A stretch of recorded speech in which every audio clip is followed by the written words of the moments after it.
بسم اللہ الرحمن الرحیم۔ السلام علیکم۔ بنی اسرائیل یا اہل یہود، پچھلی دو ایپیسوڈز میں ہم نے یہ سمجھنے کی کوشش کی تھی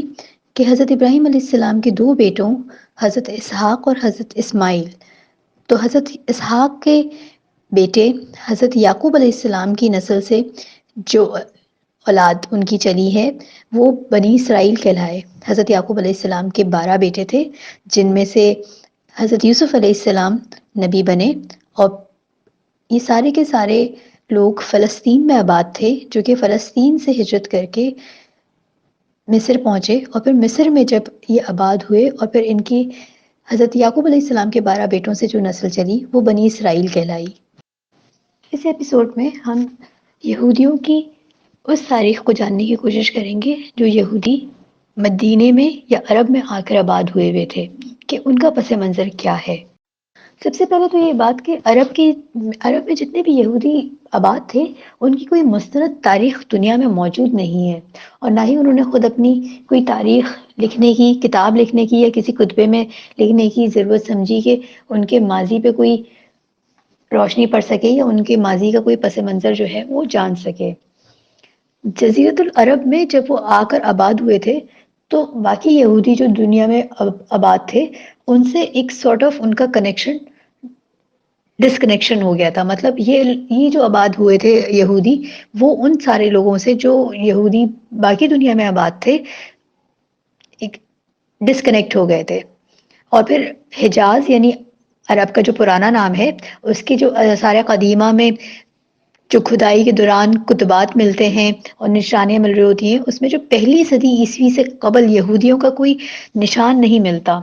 صرف چند یہودی ہی پائے جاتے تھے۔ اس لیے یہود جو تھے وہ عرب کی تاریخ کا بیشتر انحصار ان کی اپنی بس زبانی روایت پر ہے، یعنی جو عرب میں یہودی آ کر آباد ہوئے تھے تو جو زبانی کلامی باتیں مشہور ہو جاتی ہیں وہی ان کا جو ہے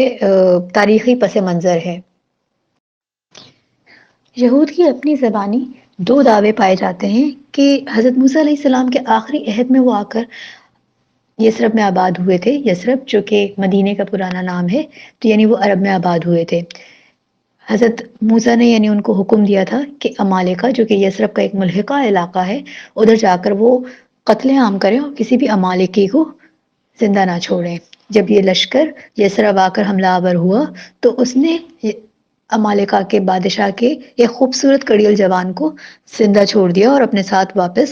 فلسطین اپنے وطن لے گیا۔ فلسطین وطن پہنچنے پہ ان کو معلوم ہوا کہ حضرت موسیٰ علیہ السلام تو انتقال کر چکے ہیں، جبکہ ان کے جانشینوں نے اس لشکر کو ہی اپنی جماعت سے خارج کر دیا اور مجبوراً اس لشکر کو واپس بسنا پڑا۔ دوسرا ان کا دعویٰ یہ ملتا ہے کہ 587 قبل مسیح یعنی حضرت عیسیٰ علیہ السلام کی پیدائش سے 587 قبل مسیح جب بابل جو کہ عراق کا پرانا نام ہے کہ بادشاہ نے، جو اس بادشاہ تھا بخت نصر، اس نے جب بیت المقدس کو تباہ کیا تھا، بیت المقدس پہ حملہ کیا تھا اور یہودیوں کو قتل کر کے دنیا بھر میں تتر بتر کر دیا تھا اور سینکڑوں ہزاروں یہودیوں کو اپنے ساتھ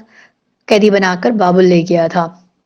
تو اس وقت ان کے متحد قبائل جو ہے وہ وادی القریٰ، تیمہ اور یثرب یعنی عرب کے جو علاقے ہیں ان میں آ کر آباد ہو گئے تھے۔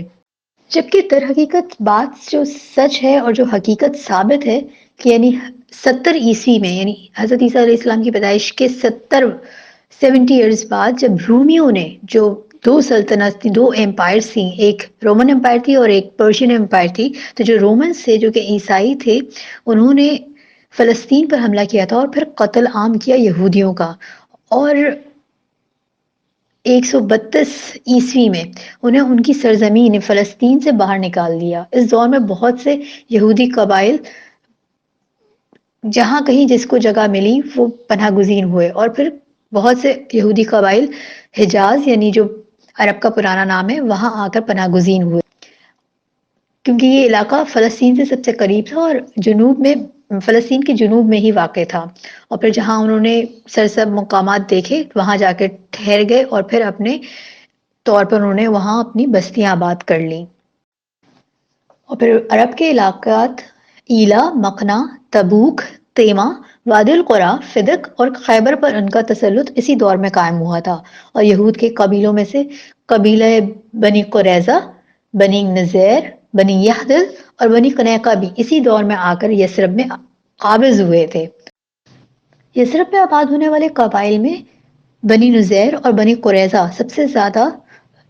ایلیٹ کلاس سمجھے جاتے تھے، ممتاز سمجھے جاتے تھے، کیونکہ وہ کاہنوں، کوہن یا پرسٹ کے طبقے میں سے تھے، اور یہودیوں میں انہیں اعلیٰ نسب مانا جاتا تھا، اور ان کو اپنی ملت میں مذہبی مذہب کے جو نمائندے ہوتے ہیں، مذہبی نمائندے جو ہوتے ہیں، ان کو وہ عہدہ حاصل تھا۔ یہ لوگ جب مدینہ میں آ کر آباد ہوئے تھے تو اس میں سے اس وقت کچھ اور لوگ بھی ادھر آباد تھے، جن لوگوں کو انہوں نے اپنے اثر سے اوور کم کر لیا تھا، مطلب ان کے اوپر ان کے مالک ہی بن بیٹھے تھے۔ یعنی یہ لوگ جب 70 عیسوی کے بعد عرب میں آ کر آباد ہوئے تو اس کے تقریباً 3 صدی بعد، یعنی 450 اور 451 عیسوی میں یمن کے علاقے میں ایک بہت عظیم قسم کا، بہت زبردست قسم کا سیلاب آیا، جس کی وجہ سے وہ پورا علاقہ تہس نہس ہو گیا، جس کا ذکر قرآن پاک کی سورہ سبا کے دوسرے رکوع میں بھی آیا ہے۔ پھر اس کی وجہ سے قوم سبا کے مختلف قبائل وہاں سے نکلے اور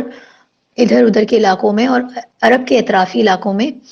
جا کر بسنے پر آباد ہوئے۔ یثرب میں چونکہ پہلے سے یہودی آباد تھے، تو جو یمن کے علاقے سے 2 قبیلے اوس اور خزرج یثرب میں آ کر آباد ہوئے، اور مگر یہودی جو تھے وہ ان کے اوپر حاوی رہے۔ کوئی سورس آف انکم یا ریسورسز جو ہے وہ اوس اور خزرج کو حاصل نہ تھے۔ پھر اس کے بعد اوس و خزرج نے اپنے شامی بھائیوں میں سے مدد طلب کی، اور پھر ایک جنگ ہوئی جس کے بعد یثرب میں جو ہے وہ یہودیوں کا زور ٹوٹ گیا، اور اوس و خزرج کو جو ہے وہ یثرب پر پورا ہولڈ حاصل ہو گیا، اور یہودیوں کے 2 قبیلے، یعنی جو بڑے قبیلے تھے جن کو ان کو مذہبی کلاس یعنی کہ ایلیٹ کلاس کہا جا رہا تھا، بنی نذیر اور بنو قریظہ، ان کو پھر شہر سے باہر یعنی مدینہ شہر سے، جو یثرب اس وقت نام تھا، باہر جا کر بسنے پہ مجبور ہو گئے۔ اور جبکہ تیسرا قبیلہ بنو قنیقہ، چونکہ ان کی جو قبیلے بنو نذیر اور بنو قریظہ تھے ان سے انبن تھی، ان سے جو ہے وہ بنتی نہیں تھی، وہ ادھر ہی آباد رہے، اور ان دونوں قبیلوں کو مدینہ چھوڑنا پڑا، مگر بنو قنیقہ کو قبیلہ خزرج کی پناہ لینی پڑی۔ اسی طرح سے قبیلہ بنو قریظہ اور بنو نذیر جو مدینے کے اطراف میں جا کر بس گئے تھے، انہوں نے قبیلہ اوس کی پناہ طلب کی تاکہ یثرب کے اطراف کے علاقے میں امن کے ساتھ رہ سکیں۔ تو یعنی یہ واضح صورتحال ہو گئی کہ ایک قبیلہ یہودیوں کا مدینے کے اندر آباد تھا، جنہوں نے قبیلہ خزرج کی پناہ لی، یعنی اس کے انڈر آ گئے، اور 2 قبیلے جو شہر سے باہر جا کر بسنے پہ مجبور ہو گئے تھے، بنو قریظہ اور بنو نذیر، انہوں نے قبیلہ اوس کی پناہ لی، یعنی اس کے انڈر میں آ گئے تاکہ وہ حفاظت سے رہ سکیں۔ عرب میں بسنے والے یہودیوں نے زبان، لباس، تہذیب و تمدن ہر لحاظ سے پوری طرح سے عربیت کا رنگ اختیار کر لیا تھا، حتیٰ کہ چند ہی لوگ تھے جو کہ عبرانی زبان جانتے تھے، یعنی ان کے جو علماء میں سے چند علماء تھے جو عبرانی جانتے تھے، اس کے علاوہ کوئی عبرانی زبان تک نہیں جانتا تھا۔ اور پھر جو زمانہ جاہلیت میں یہودی شعراء کا کلام ملتا ہے، اس میں بھی جو ہے محض عرب کی زبان ملتی ہے، اور عرب کے ہی جو شعراء کے خیالات ہوتے تھے وہی رنگ ان کی شاعریوں میں بھی ہے۔ پھر ان کے جب عربوں کے درمیان شادی بیاہ ہونے لگ گئے تو پھر کوئی فرق نہ باقی رہا، حتیٰ کہ ان کے نام بھی عربیوں کے نام کی طرح ہی کے ہونے لگے، مگر ان کے اندر جو یہود کے اندر اپنی یہودی عصبیت تھی وہ برقرار رہی۔ ظاہری طور پہ تو انہوں نے عربیت کا لبادہ اوڑھ لیا تھا کہ اس کے بغیر وہ عرب میں نہیں رہ سکتے تھے، لیکن دل ان کے جو تھے وہ اس معصیت میں، اس عصبیت میں ڈوبے ہوئے تھے۔ یہودی جب عرب میں آ کر آباد ہوئے تھے تو تاریخ میں ایسا کوئی ایویڈنس نہیں ملتا کہ یہودی علماء نے حجاز میں کوئی بھی مذہبی تبلیغی سرگرمی دکھائی ہو کہ کسی بھی یہودی علماء نے نصرانی پادریوں کو اور جو اس وقت لوگ عرب میں آباد تھے ان کو دین یہود کی طرف دعوت دی ہو، ان کو اللہ کی دعوت دے کر بلایا ہو، جبکہ ان کے اندر اسلام کا پرچار، یعنی اس وقت تو وہ مسلمان ہی تھے نا، تو اس وقت کوئی وہ اللہ کے دعوت کی پرچار تو نہیں کرتے تھے، جبکہ ان کے اندر اسرائیلیت کی جو تعصب نسلی فخر و غرور ہے، وہ انتہائی شدت کے ساتھ پایا جاتا تھا۔ وہ خود کو جو ہے ڈومیننٹ قرار دیتے تھے، سمجھتے تھے، اور جو اہل عرب جو وہ ادھر موجود تھے لوگ، ان کو وہ امی جنٹائلز کہا کرتے تھے، جس کے معنی یعنی امی صرف ان پڑھ کے معنی میں نہیں آتا، بلکہ وہ وحشی اور جاہل کے معنی میں بھی آتا ہے، یعنی جو عرب کے بقیہ لوگ تھے یہود کے علاوہ، وہ سارے کے سارے جینٹائلز تھے، اور ان کا عقیدہ تھا، یعنی اسرائیلیوں کا یہ عقیدہ تھا کہ ان امیوں کو انسانی حقوق حاصل نہیں ہیں جو کہ اسرائیلیوں کے لیے ہیں، اور ان جینٹائلز کا مال ہر طریقے سے جائز اور ناجائز طریقے سے مار کھانا اسرائیلیوں کے لیے حلال و طیب ہے۔ سرداران عرب کے علاوہ وہ اس کو سمجھتے ہی نہیں تھے اس قابل کہ انہیں دین یہود میں داخل کر کے ان کا برابری کا درجہ بھی دے دیں، یعنی جو عام جو لوگ تھے وہ ان کو جانوروں کی مانند ہی سمجھتے تھے، انسان کا درجہ تو دور کی بات۔ اس کے برعکس یہودی علماء نے تعویذ گنڈوں، فالگیری اور جادوگری کا کاروبار خوب چمکا رکھا تھا، جس کی وجہ سے عربوں پر ان کے علم اور عمل کی دھاک بیٹھی ہوئی تھی، اور معاشی لحاظ سے بھی عربوں کے لحاظ سے ان کی پوزیشن زیادہ اسٹرانگ تھی۔ عرب میں بسنے والے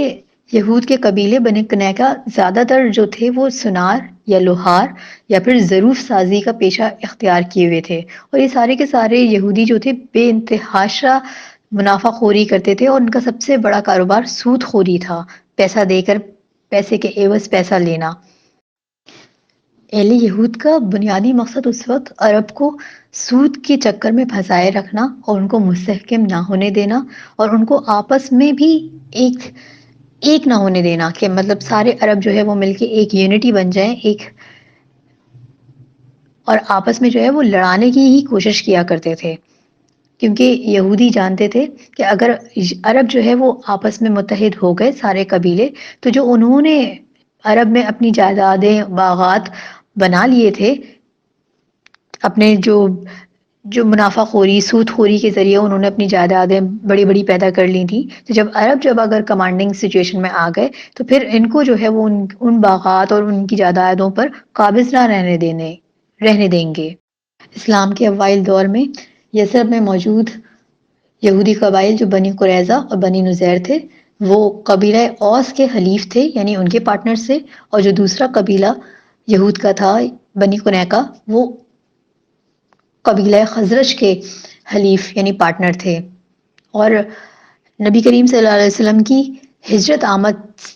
مطلب جو ہجرت انہوں نے مدینہ کی، مدینہ میں آمد سے پہلے اوس اور خزرج میں بہت خون ریز لڑائی ہوئی تھی، اور پھر یہ سارے کے سارے یہود آپس میں ہی گتھم گتھا تھے، کیونکہ ان کو اپنے پارٹنرز اور اوس اور خزرج کا ساتھ دینا تھا، جس کی وجہ سے وہ ایک دوسرے کے ہی مد مقابل آ گئے تھے۔